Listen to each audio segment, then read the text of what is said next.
Hello, everyone. Welcome to the mad world of accounting.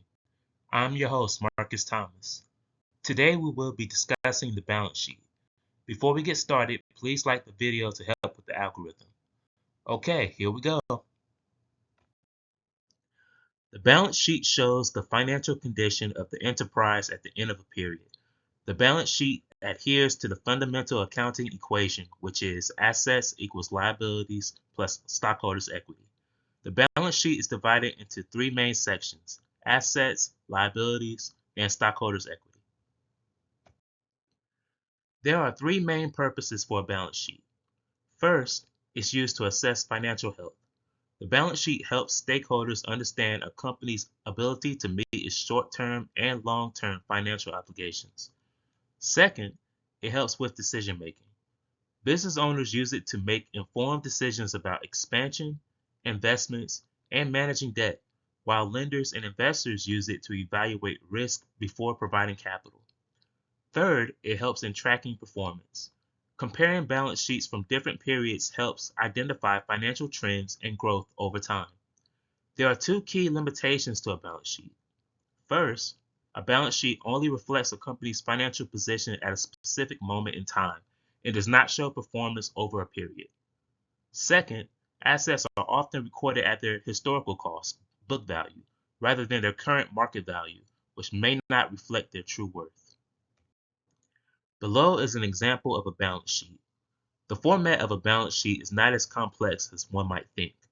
At the top of the balance sheet, we see the company name, the word balance sheet identifying the type of financial statement, and the date. Underneath, we see assets. Assets consist of current assets and property, plant, and equipment, abbreviated as PP&E. The total of current assets plus PP&E equals total assets. On the right side of total assets is the liabilities and stockholders' equity section. The total of liabilities and stockholders' equity is reflected at the bottom of the balance sheet.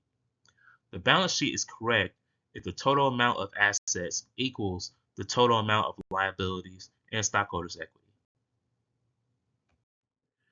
Financial ratios are another important set of tools in an investor's toolkit.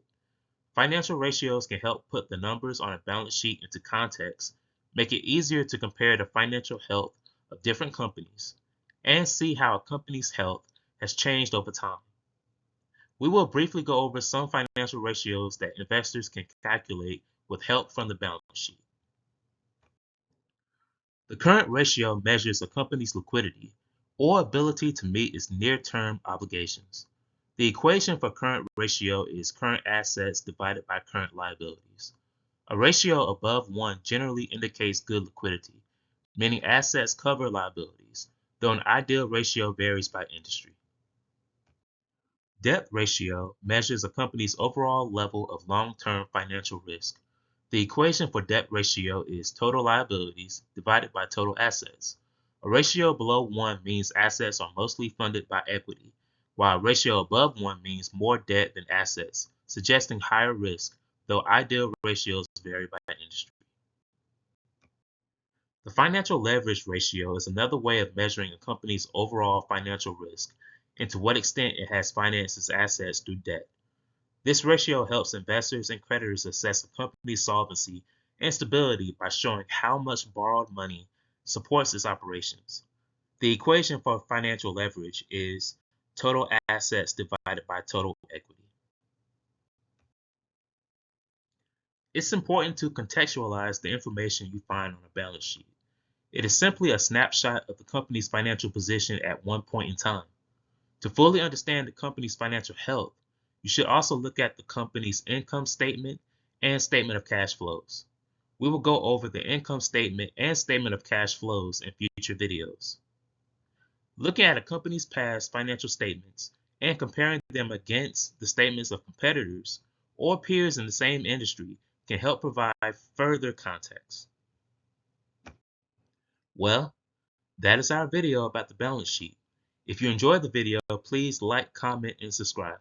Until next time, have a good day.